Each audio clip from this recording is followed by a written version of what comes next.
मला असं वाटतं की भाजपला घराणेशाही मान्य नाही.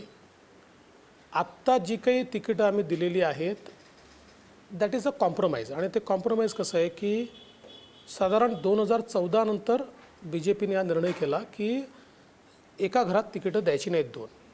पण त्याच्यापूर्वी म्हणजे लोक ज्यावेळेस आमच्याकडे आले त्यावेळेस जर ते निवडून आलेले असतील तर आम्ही तेवढं कॉम्प्रोमाइज करतो. त्यामुळे बाबूश आणि जेनिफर असतील तर दोघेही आधी निवडून आलेले होते. विश्वजितही आमच्याकडे निवडून आले.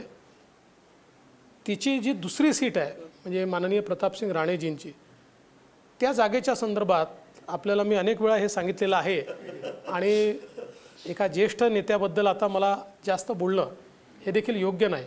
सो मी पुन्हा एकदा तो शब्द वापरेल की ऑक्युपेशनल हॅझार्ड आहे. घराणेशाही भाजपाचा खर विरोध असा. उत्तर प्रदेशात आम्ही हेच केला. 30 जणांक उमेदवारी न्हयकारल्या अशें फडणवीसान सांगले. पळयात तांचे म्हणणे. सिद्धेश जो आहे हा चांगला आहे आणि तो 15 वर्ष आमचं काम करतो आहे. त्याला मेरिट देखील होता. पण स्टील बी जे पीने त्याला तिकीट दिली नाही आणि त्यांनी काल शेवटी ते मान्य केलं आणि तो भाजपचं काम करतो आहे. सो ॲटलिस्ट ऑर्गॅनिकली जे आमचे लोक आहेत त्यांच्यापुरतं तर आम्ही नियम हा कायमच ठेवलेला आहे.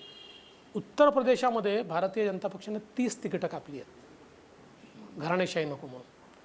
पण काही शेवटी गोव्याची एक टिपिकल पद्धत आहे. गोव्यामध्ये तर म्हणजे सगळे जे काही राजकारणी आहेत त्या राजकारण्यांचा बस चालला तर एका घरातले 40 लोकही येऊ शकतात.